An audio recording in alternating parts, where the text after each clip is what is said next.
जब अभिमन्यु का बदला लेने आया अर्जुन का दूसरा बेटा, जब अभिमन्यु का बदला लेने आया उसका छोटा भाई और फिर युद्ध भूमि पर मौत का तांडव हुआ जिसने दुर्योधन की रातों की नींद उड़ा दी। क्योंकि दुर्योधन यह नहीं जानता था कि अर्जुन का कोई दूसरा बेटा भी है जो वीरता में किसी भी प्रकार से अभिमन्यु से कम नहीं था।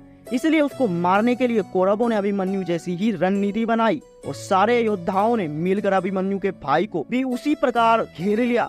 फिर जो हुआ जानने के लिए बने रहिए वीडियो के अंत तक। लेकिन वीडियो शुरू करने से पहले जय श्री कृष्ण कमेंट करना बिल्कुल मत भूलिएगा।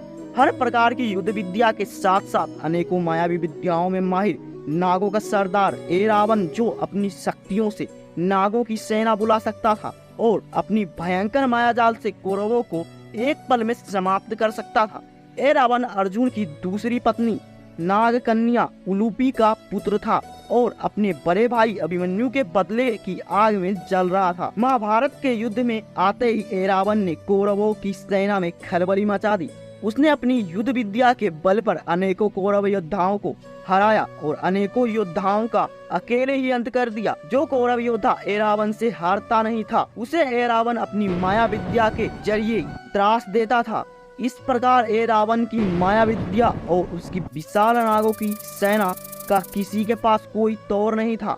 इसीलिए कौरवों ने उसे घेर कर मारने की योजना बनाई और एरावन के पराक्रम पर लगाम लगाने की योजना शकुनी ने बनाई थी। उसने अपने 6 भाइयों गज, गवाक्ष, ऋषभ, आर्जव, शुक्र और चर्मवान के साथ मिलकर अगले दिन के युद्ध में एरावन को मारने की योजना बनाई।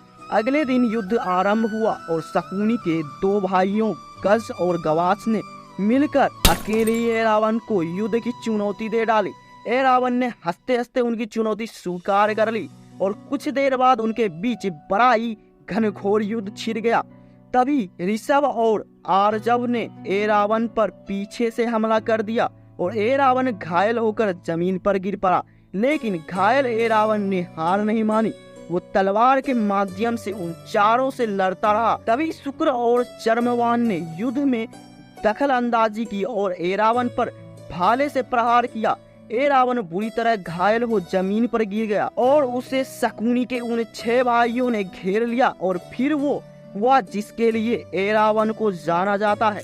एरावन ने अपनी माया विद्या के जरिए उनको चकमा दे दिया और अत्यंत बहादुरी से लड़ते हुए शकुनी के सभी भाइयों का अंत कर दिया। ये देखकर सिर्फ शकुनी ही नहीं बल्कि समस्त कौरव योद्धा भी दंग रह गए।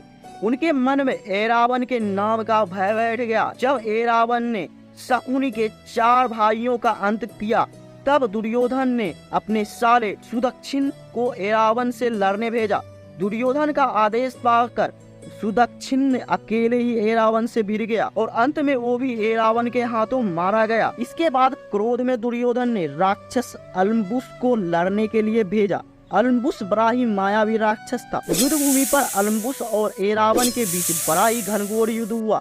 युद्ध में एरावन को हारता देख उसकी नाग सेना भी उसकी रक्षा हेतु पहुंची, परंतु वो एरावन को अलम्बुस की मायाजाल से बचा नहीं पाई और युद्ध के 8वें दिन एरावन वीर गति को प्राप्त हो गया। कुछ प्रसिद्ध कहानियों के अनुसार एरावन पांडवों के जीत हेतु देवी चामुंडा को अपनी बलि देना चाहता था और हिंदू धर्म में मान्यता रखने वाले कुछ विशेष प्रकार के किन्नर एरावन को देवता मानते हैं। वे एरावन की मूर्ति से अपनी शादी करते हैं और बाद में खुद को उनकी विधवा मान विलाप भी करते हैं। तो क्या आप महाभारत के इस वीर पांडव योद्धा के बारे में जानते थे? हमें कमेंट करके जरूर बताइएगा। और अगर वीडियो अच्छी लगी हो तो इसे लाइक जरूर कर दीजिएगा और शेयर जरूर कर दीजिएगा। और मेरे चैनल पर नए हैं तो मेरे चैनल को सब्सक्राइब जरूर कर लीजिएगा।